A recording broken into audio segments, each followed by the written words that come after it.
Hi, I'm the Scrub and you're here for one reason. Right, time to get some elements back to this desolate wasteland. We'll give them some of that old W-O-T-A-H. Water. So naturally we have to kill Leviathan, basically the god of the sea, to give this place some precious H2O. This is getting out of hand. Now there are two of them. Scrub, you already made that joke. Well, if Yoshi P can recycle old content, so can I. Time to learn about Eden's Gate Inundation. Simplified.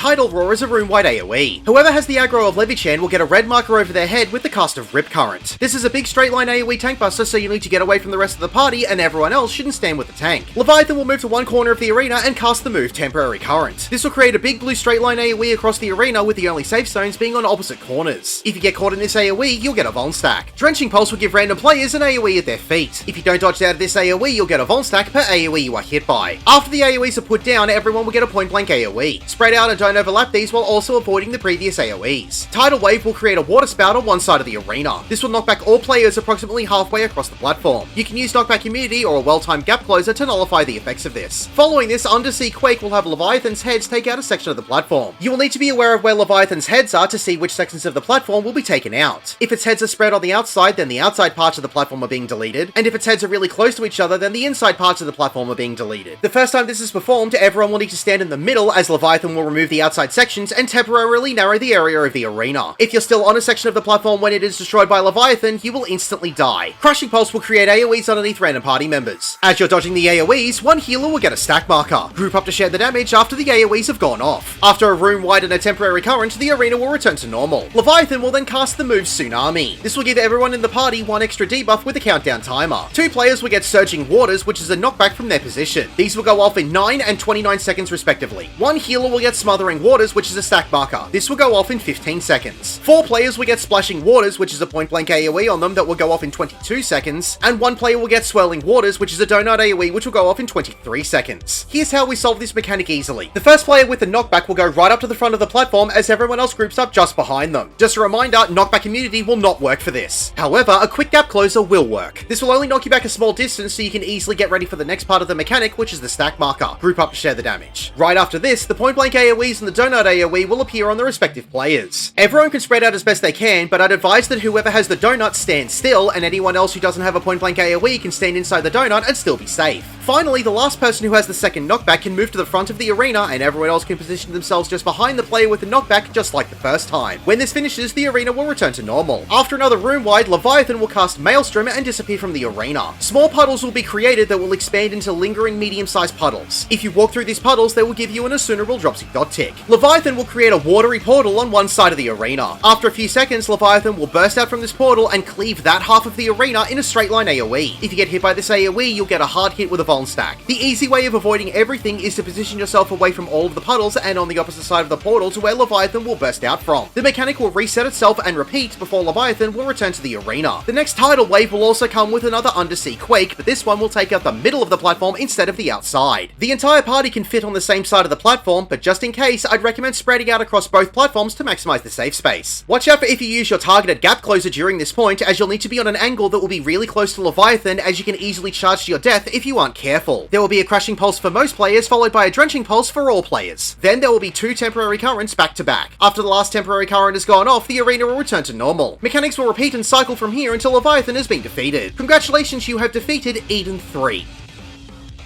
My name is the Scrub. Thank you for watching.